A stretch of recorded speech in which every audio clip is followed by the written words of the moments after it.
Hello everyone, कैसे हो आप सभी। स्वागत है आप सभी का पार्थ एजुकेशन यूट्यूब चैनल पर। तो डियर लर्नर्स, जी हाँ, 3 जनवरी को है आप लोग का यूजीसी नेट जेआरएफ का एग्जाम। और काफी सारे स्टूडेंट्स इस एंड टाइम पर ये सोच रहे होते हैं कि हमें क्या करना है, कैसे करना है, टाइम को कैसे मैनेज करें, स्ट्रेटजी क्या अपनानी है यहाँ पर। तो ये लास्ट मिनट के टिप्स में आज आपके इस मिनी सेशन में हम यहाँ पर बात करने वाले हैं कि ये जो 1-2 दिन हैं, इन दिनों को हमें कैसे मैनेज करना है, क्या पढ़ना है और क्या नहीं पढ़ना है, टाइम को कैसे मैनेज करना है। जब हम एग्जाम हॉल में बैठे होते हैं तो हमारा जो है एक अलग ही लेवल होता है। तो वो सारी चीजें जो है आज के इस मिनी सेशन में हम यहाँ पर बात करने वाले हैं। अंतिम दिनों की क्या रणनीति होगी, तो चलिए करते हैं शुभारंभ। तो डियर लर्नर्स, देखो मैं आप लोग को यहाँ पर बता दूं, यूजीसी नेट जेआरएफ का एग्जाम जो है ना, जब से आपका एनटीए ने कंडक्ट करना शुरू किया है, ठीक है, एनटीए जब से करने लगा है ना, तब से ये एग्जाम आपका ना एक चैलेंजिंग आता है। यानी कि आपको यहाँ पर एक एक कॉन्सेप्ट की डीप अंडरस्टैंडिंग होना जरूरी है।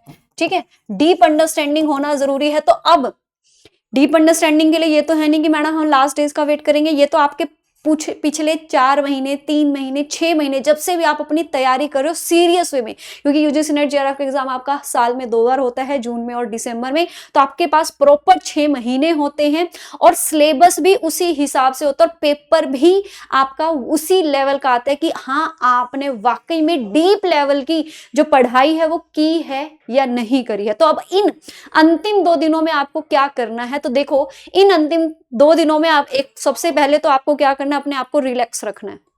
ठीक है, अपने आप को आपको यहाँ पर क्या है, एकदम रिलैक्स रखना है, कूल माइंडेड रखना है। ठीक है, आपको यहाँ पर जो प्रीवियस ईयर क्वेश्चंस है उनको देखना है। कुछ भी नया पढ़ने की अब जरूरत नहीं है, जो पढ़ना था वो पढ़ चुके हो। अब सिर्फ और सिर्फ चीजों को रिवाइज करो। ठीक है, और रिवीजन भी कैसे करनी है, आप लोगों ने जब अपनी तैयारी कर रहे होंगे तो वहां पर आप लोगों ने जो इंपॉर्टेंट चीजें हैं, एक एक लाइन में 1 लाइनर चीजें आपने प्रिपेयर करी होंगी, स्टडी नोट्स बनाए होंगे, माइंड मैप आप लोगों ने जो है यहाँ पर अपना जरूर बनाया होगा। और अगर नहीं बनाया है तो इसको ध्यान में रखिए कि नेक्स्ट टाइम से जब भी किसी भी एग्जाम को टारगेट करो तो अपनी जब फुल डिटेल में आप अपनी तैयारी कर रहे हो, चीजों को पढ़ रहे हो, तो वहां पर आपको अपने शॉर्ट नोट्स बनाने, 1 लाइनर बनाने, एक एक लाइन में। जैसे कि क्योंकि कई बार जो आपके एग्जाम है ना, उसमें अकाउंटिंग स्टैंडर्ड पूछ लिए जाते हैं, मैचिंग वाले क्वेश्चंस आते हैं आपके, है ना, ईयर पूछ लिए जाते हैं। तो ये सब चीजें ना आपको क्या करनी होती है, एक लाइन में ना एक जगह पर लिख लेनी है। तो जो आपको ना इस अंतिम दिनों में क्या करती है, बहुत ज्यादा हेल्प करती है कि एक ही जगह पर सारे ईयर आपको मिल जाए, सारे अकाउंटिंग स्टैंडर्ड, मतलब एक ही नजर में सब कुछ देखने को मिल जाए। तो वहां वो चीज आपको रिवाइज करनी है। इंपॉर्टेंट जो प्रीवियस ईयर क्वेश्चन है, यानी कि 2019, 2018, 19 से लेकर अभी 2025, जून 25 तक के सारे प्रीवियस ईयर क्वेश्चंस को आप लोगों को देखना है। या तो आप ईयर वाइज देखो या आप उनको यूनिट वाइज, क्योंकि 10 यूनिट है हमारे कॉमर्स में, तो 10 की 10 यूनिट के अलग अलग अगर आपने छाट रखे हैं तो वेल एंड गुड है, नहीं छाटे तो सिर्फ और सिर्फ ईयर वाइज, है ना, उनको करना शुरू कर दीजिए, रिवाइज करना कि क्या, ताकि आपको ना एक एग्जाम पैटर्न पता चल जाए, एक लेवल पता चल जाए कि एनटीए आपसे किस लेवल का क्वेश्चन यहाँ पर पूछ सकता है। क्योंकि जब आप उनके लेवल को समझ लोगे तो फिर आधा तो पेपर आपका ऐसे ही सॉल्व हो जाएगा। ठीक है, रिवीजन करनी है, माइंड मैप बनाने हैं आपको, यहाँ पर कूल माइंडेड अप्रोच रखनी है, फोकस्ड अप्रोच रखनी है, बिल्कुल अपने आप को एक कॉन्फिडेंट रखना है कि हाँ, इस बार जो जेआरएफ है वो हमारा जरूर होगा। पॉजिटिव एटीट्यूड रखना है, डोंट, क्या क्या चीजें नहीं करनी है। ठीक है, क्या क्या चीजें जो है आपको यहाँ पर नहीं करनी है, कुछ भी नया नहीं पढ़ना है। ठीक है, अब आप ये मत सोचिएगा कि भाई मैंने एक यूनिट नहीं किया है, मेरा ये टॉपिक रह गया, इस यूनिट में से क्वेश्चन आते हैं, तो अब कुछ भी नया पढ़ने की यहाँ पर जरूरत नहीं है। काफी सारे स्टूडेंट जो है ये गलतियां कर देते हैं कि लास्ट टाइम पर उनको याद होता है कि ये टॉपिक हमारा इंपॉर्टेंट है और ये हमारा रह गया और इसको अब हम पढ़ लेते हैं।